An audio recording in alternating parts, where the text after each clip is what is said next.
este esfuerzo anual para que volvamos a poder encontrarnos aquí todos en recuerdo de las víctimas de la represión y de la resistencia al franquismo. Es lo más importante de todo, seguir adelante.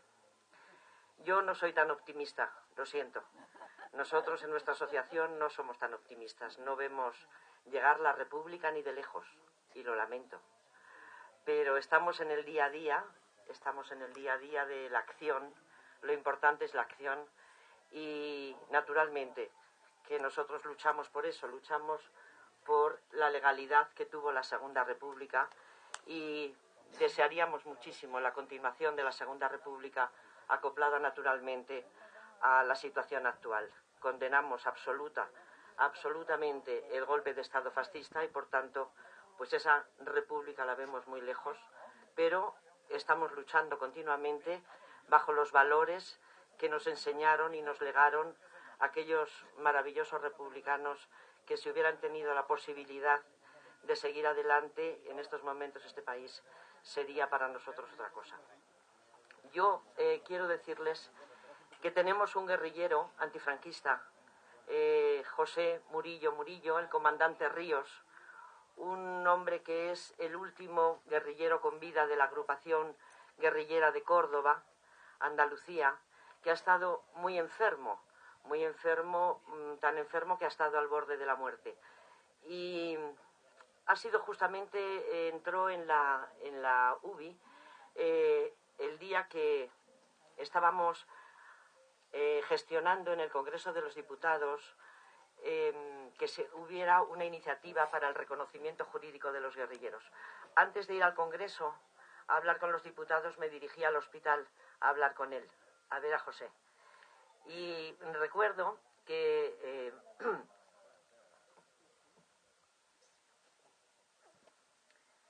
José me cogió la mano y me dijo: mientras haya un solo hombre que luche por la justicia, si nosotros estamos ahí con él, llegaremos a triunfar.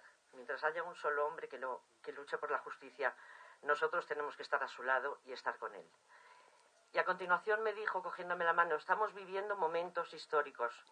Estamos viviendo unos momentos que la mayor parte de la gente no puede darse cuenta de cómo son porque no conocen aquello por lo que se atravesó. Estamos viviendo unos momentos prebélicos con una amenaza fascista sistemática a nivel de medios de comunicación, a nivel de medro en la calle, a nivel de actuaciones parapoliciales, con un crecimiento del fascismo terrible que no se nota. Esa es una guerra, ese es el ambiente prebélico. Y él me decía: esto es lo que se notaba y se veía antes de que comenzara la guerra civil.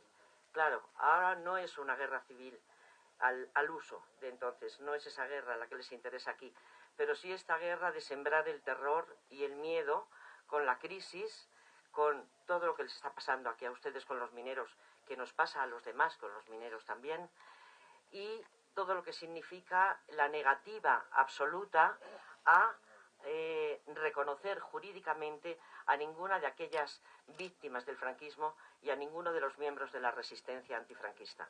Están saliendo iniciativas muy importantes, como es grupos que están luchando ahora para que se juzgue y se analice y se reconozcan el periodo que va desde los 2 o 3 años antes de la muerte de Franco hasta la Constitución en el año 78. Porque no se olviden que durante esos años hubo 400 muertos. Tienen nombres y tienen apellidos, tienen su asesino y tienen su edad. Está todo absolutamente y rigurosamente inventariado. Y hubo 400 muertos. 400 muertos desde el año 75 hasta el año 78.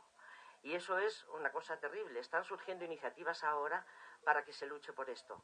Claro, el problema es que hubo el procedimiento que se comenzó con el juez Garzón, el juez Garzón simplemente era el juez que llevaba estos casos. No hay que olvidar que son todas las víctimas que estuvieron en la audiencia las que prevalecen, las que tienen que estar ahí, por las que tenemos que seguir luchando. y los delitos de lesa humanidad, los delitos contra la humanidad no prescriben nunca. Y eso es una cosa que tenía que haber sabido también el juez Garzón, porque existiendo la ley de la amnistía del año 77, se sabía perfectamente que todo esto no podía ser juzgado. ¿Qué es lo que sucedió? Que todos estos casos se archivaron. Se archivaron, ya no pueden volver a ser juzgados en ningún sitio, no pueden volver a salir a la luz. Esto es un tema muy largo, habría que hablar mucho de él, pero ahí hay mucha enseñanza todavía que aprender y mucho paso que tenemos que dar ante la justicia de este país, que es una justicia terrible, mucho que tenemos que aprender para saber cómo hay que llevar a cabo los casos y los procedimientos, porque si no, no solamente los perderemos sistemáticamente, sino que serán archivados y se acabó la historia. Y eso es terrible porque dejamos a nuestras víctimas desprotegidas absolutamente. Así que yo les recomiendo que se lean un poco y se lo miren tranquilamente todo lo que es las páginas de la web de derechos humanos internacionales y todos los análisis que hay acerca de estos asuntos jurídicos, porque es muy importante saber dónde llevamos los casos y en manos de quién los ponemos. Todos los jueces saben perfectamente que si la ley de amnistía no se anula, si la ley de amnistía no desaparece, no se puede juzgar absolutamente nada de esto y lo tenemos perdido. Nos van a poner siempre esa premisa. De tal manera que mientras exista la ley del 77, y eso lo sabía también el juez Garzón, pues no hay nada, absolutamente nada que hacer. Yo les quiero decir que es admirable de todas maneras que en estos tiempos prebélicos que corren, en estos tiempos de unas corrientes fascistas tremendas, es admirable cómo se sigue movilizando las asociaciones en los pueblos, en las ciudades, cómo siguen organizando actos de memoria, cómo se sigue haciendo pedagogía en los institutos y en los colegios con los chicos, cómo se siguen lanzando iniciativas parlamentarias para luchar por el reconocimiento de nuestros guerrilleros y por el reconocimiento de los niños de la guerra, etcétera, etcétera. Y como no todo puede ser malas noticias, pues les daré una que es a medias mala noticia y a medias buena. La última iniciativa parlamentaria que emprendimos en el Congreso de los Diputados fue la del reconocimiento jurídico de los guerrilleros antifranquistas, los enlaces, los puntos de apoyo, etcétera. Esto ha sido hace una semana y media. Yo visité, les cuento para que vean cuál es el panorama político. Me fui al Congreso y visité a todos los grupos políticos, que es lo que hago siempre, porque no hay que dejar a nadie fuera, exceptuando el PP, que no me molesto, naturalmente. Pero a todos los demás grupos vi a los parlamentarios y les llevé la iniciativa del reconocimiento jurídico de los guerrilleros. Bueno, la presentó Joan Tardà al final en el Congreso, diputado de Esquerra Republicana de Cataluña, que no es porque Esquerra Republicana de Cataluña sea más o menos simpática o más o menos atractiva. Nosotros no estamos como asociación ligados a ningún partido. Pero Joan Tardà es una gran persona, un diputado extraordinario y un hombre fiel, un hombre honrado y un hombre comprometido como persona. Hizo un discurso absolutamente maravilloso. He dejado el boletín de sesiones de ese día, lo he dejado en la asociación de la Colladiella para que ustedes puedan verlo, también se puede ver por internet. Y comenzó su discurso diciendo: señorías, voy a pronunciar en este pleno 19 nombres que son los que corresponden a los guerrilleros y guerrilleras antifranquistas que quedan con vida. Y pronunció los 19 nombres citando la asociación, la agrupación guerrillera a la que habían pertenecido. Para que conste, dijo, en el diario de sesiones, y para que conste como ignominia y vergüenza de esta Cámara, porque todavía siguen sin reconocer y todavía siguen constando como bandoleros. Un silencio absolutamente sepulcral. Y hizo un discurso muy bonito, un discurso además auténtico, y cuando terminó, pues pasaron a otros temas, hablaron otros diputados, etcétera, etcétera, y fueron las votaciones. Yo lo lamento muchísimo, porque nosotros tenemos dentro de nuestra asociación gente estupenda que procede de todos los partidos, ¿no? De izquierda, gente antifranquista. pero mientras estaba el Partido Socialista en el poder, siempre se votó que no. Nosotros acostumbramos a ir al Congreso de los Diputados 1 o 2 veces al año para insistir en esta iniciativa de reconocimiento de los guerrilleros. Las hemos perdido todos los años, sistemáticamente, gobernara quien gobernara. No ha habido abstención, ha habido no.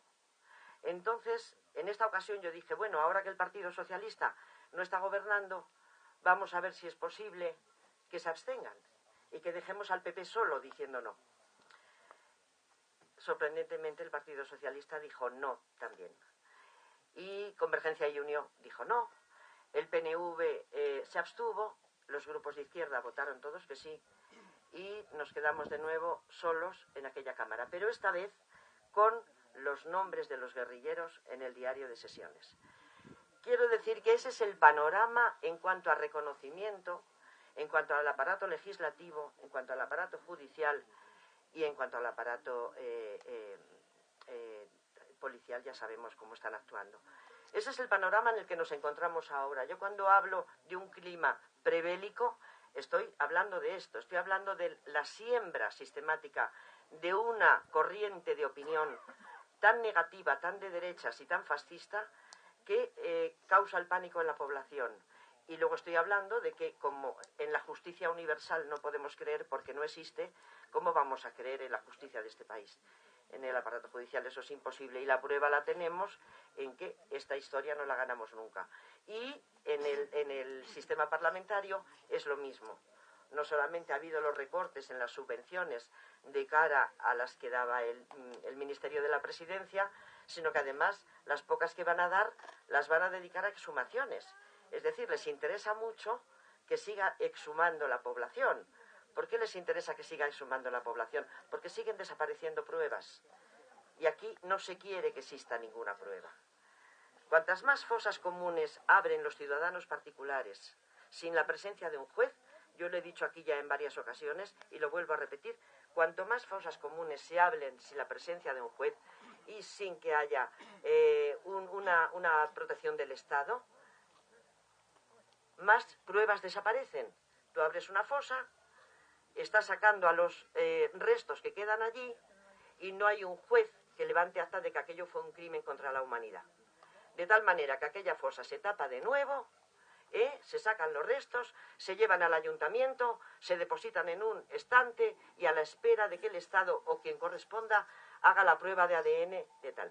Es una cosa terrible. Por eso lo del Pozo Fortuna, cuando lo hemos estado viendo, hablábamos con el compañero y yo le decía, no permitáis nunca que venga nadie a exhumar aquí. No lo permitáis jamás, como no lo permiten en la fosa común de Oviedo y como no lo permiten en tantísimos otros sitios. Entonces, dan dinero para eso, porque con eso ellos se quitan su pasado de encima, porque fueron sus padres y sus abuelos, de los que hoy nos gobiernan, los que mandaron a ejecutar esos crímenes, y por tanto esas pruebas desaparecerían.